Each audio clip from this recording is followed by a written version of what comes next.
সালামু আলাইকুম বন্ধুরা, সবাই আশা করছি ভালো আছেন।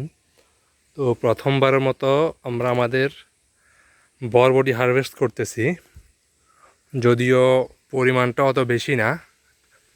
কারণ হচ্ছে গেলে আমি যতগুলো বীজ রোপণ করছি তার মোটামুটি 70%-ই চারা উঠে নাই বা নষ্ট হয়ে গেছে। বীজগুলো অত ভালো ছিল না, লোকাল মার্কেট থেকে সংগ্রহ করছি। তো নেক্সট ইয়ার আমি চিন্তা করছি যে নিজেই কিছু ভালো বীজ সংরক্ষণ করব, ওখান থেকে পরবর্তীতে বীজ উৎপাদন করব। তো আজকে এত বেশি না, মাত্র 3টা হারভেস্ট করতে পারছি, যদিও আলহামদুলিল্লাহ। আর এর আগে আরও 3টা হারভেস্ট করছিলাম, আর কয়েকটা একদম পেকে গেছে, যেটাকে আমাদের এলাকায় আমরা বলি বাতি হয়ে গেছে, যার কারণে ওগুলো আর হারভেস্ট করতে পারি নাই।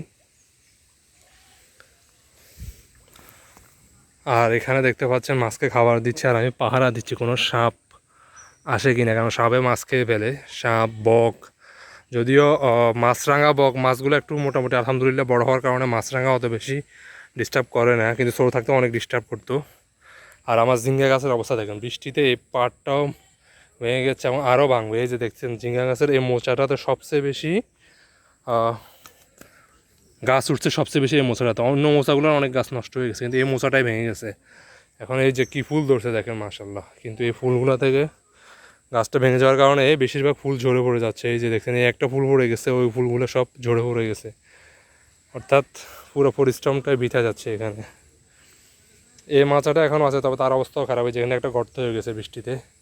আর এখন এগুলো মেরামত করেও লাভ নাই, কারণ এখানে যদি আমি নতুন করে মাটি দিই, মাটিগুলোকে ঢেকে দিই কোনো প্লাস্টিক দিয়ে, কিন্তু তারপরে এগুলো ভেঙে পড়ে যাবে। কারণ ওই যে ওই কর্নারে কয়েকটা জায়গায় গর্ত ছিল, মাটি দিয়ে এগুলোকে আবার ঢেকে দিয়েছি ভারী জিনিস দিয়ে। আমরা বাড়ি গাছের গুঁড়ি দিয়ে এগুলো ঢেকে দিচ্ছি যাতে না ভেঙে যায়, কিন্তু ওগুলো আরও বেশি করে ভেঙে গেছে। অ্যাকচুয়ালি এই পুকুরটাতে পার্মানেন্ট জিআই দেওয়া ছাড়া, মানে জিআই কভারগুলো দেওয়া ছাড়া এটা আর সংরক্ষণ করা যাবে না। আর ওই পাশে মোটামুটি শশা 2-1টা দেখতেছি আসতেছে, দৌড়তেছে। আর গতকালকে এখান থেকে প্রথমবার মতো লাউর, কুমড়ার শাক আমরা হারভেস্ট করছিলাম গতকালকে। মোটামুটি আলহামদুলিল্লাহ ভালোই স্বাদ হয়েছে, এগুলো মজাটা অনেক হয়েছে। আর এই যে এখানে দেখতে পাচ্ছেন, এটাও ভাগা হয়ে যাইতেছে, যেগুলো নিচে রশি দিয়ে বেঁধে দিচ্ছে, কিন্তু তারপরে এগুলা কাজ করতেছে না, এগুলো আরও টেনে বেঁধে দিতে হবে। তো সবাই ভালো থাকবেন আর আমাদের জন্য দোয়া করবেন। আল্লাহ তাআলা যেন আমাদের কাজে বরকত দান করেন। আসসালামু আলাইকুম।